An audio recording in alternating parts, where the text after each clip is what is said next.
నమస్తే, welcome to of the record.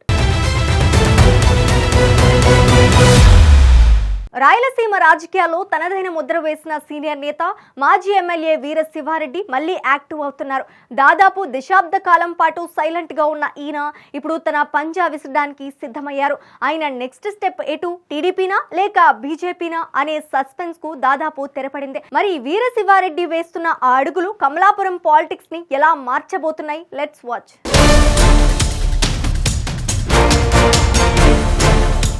చాలా కాలంగా రాజకీయాల్లో స్తబ్దుగా ఉన్న కమలాపురం మాజీ ఎమ్మెల్యే వీర శివారెడ్డి ఇప్పుడు గేర్ మార్చారు.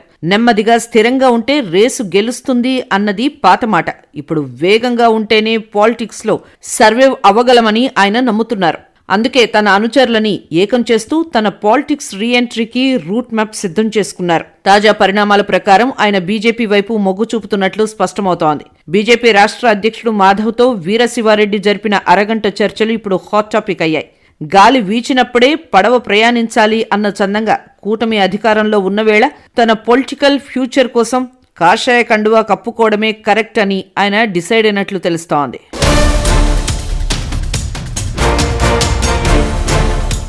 కేవలం ఫోటోలకు పరిమితం కాకుండా కమలాపురం గడ్డ మీద వేల మంది కార్యకర్తల సమక్షంలో తన సత్తా చాటాలని వీర శివారెడ్డి ప్లాన్ చేస్తున్నారు. ఇప్పటికే తన క్యాడర్కు ఆయన సిగ్నల్స్ ఇచ్చేశారు. జిల్లా అధ్యక్షుడు సుబ్బారెడ్డి, శశిభూషణ్ రెడ్డి వంటి కీలక నేతలతో కలిసి మాధవ్ను కలవడం వెనుక పెద్ద వ్యూహమే ఉంది. త్వరలోనే మాధవ్ కమలాపురం వస్తారని, అక్కడే భారీ చేరికల కార్యక్రమం ఉంటుందని వీర శివారెడ్డి వర్గం ధీమాగా చెబుతోంది.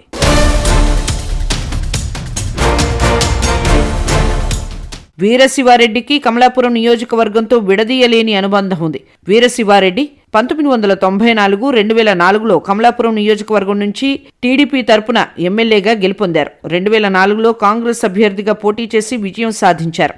ఆయనకు వైసీపీ కంటే టీడీపీతోనే ఎక్కువ సంబంధాలున్నాయి. టీడీపీలో 3 సార్లు కమలాపురం టిక్కెట్ పొంది ఒకసారి మాత్రం ఓడిపోయారు. అయితే ఆయన టీడీపీలో చేరతారా లేక మరేదైనా పార్టీలో చేరతారా అన్న దానిపై మాత్రం స్పష్టత లేదు. కమలాపురం నియోజకవర్గంలో వైసీపీ నుంచి పోటీ చేసే అవకాశాలు తక్కువగా ఉంటాయి. అందుకే మళ్లీ టీడీపీకి దగ్గరయ్యే అవకాశాలున్నాయంటున్నారు. త్వరలో రంగంలోకి వస్తున్నా మీరంతా తిరిగి పనిచేయాలంటూ తన మద్దతుదారులను కోరారంటే ఖచ్చితంగా టీడీపీలో యాక్టివ్ కావడానికి ప్రయత్నిస్తున్నారని అర్థమవుతుంది.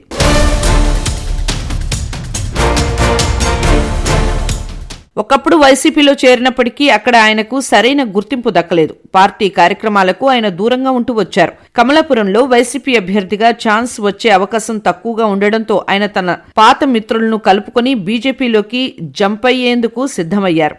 చేతిలో ఉన్న బీజేపీ ఆప్షన్ను పక్కాగా వాడుకోవాలని చూస్తున్నారు.